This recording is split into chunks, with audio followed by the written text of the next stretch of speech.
Okay, here we are under the truck. Um, these are the springs.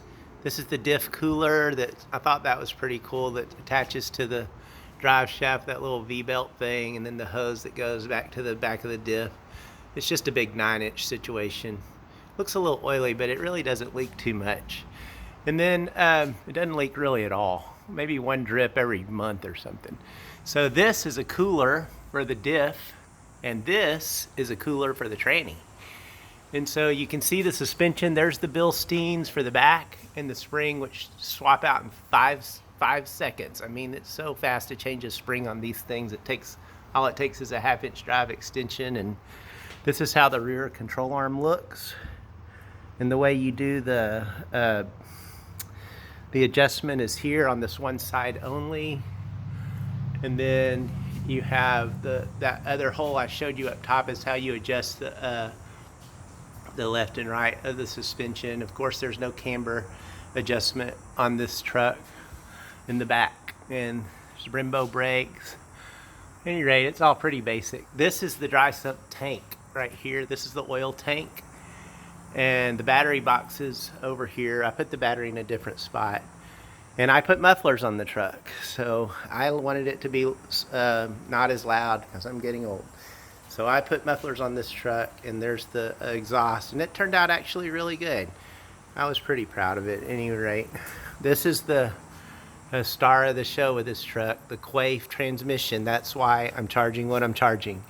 This thing is worth $13,000, this transmission. It's a Quaife sequential transmission. It's the big EB69G, I think it's called.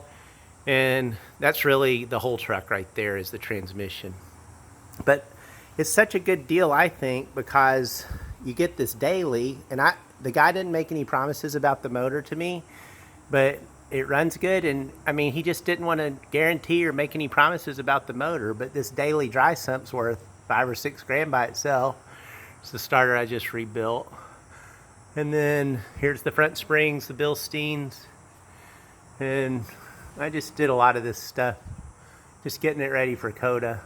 Here's the daily, looks like a 4-stage maybe, dry sump there.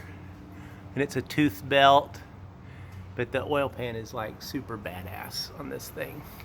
It's like awesome. So even if you have to build a motor later, or when you have to build a motor, obviously, that daily's gonna be reusable. Obviously, it's super awesome. And this is power steering. And you can see a lot of the things are safety tied from NASCAR stuff. I think that's about all I have to show you under here. Yeah, it's pretty basic. It's all very, very straight, very fabricated. I thought it was interesting how it's made to turn left, right? So this area right here is shorter than this area because this thing's made to turn left, but I was setting it up for road racing.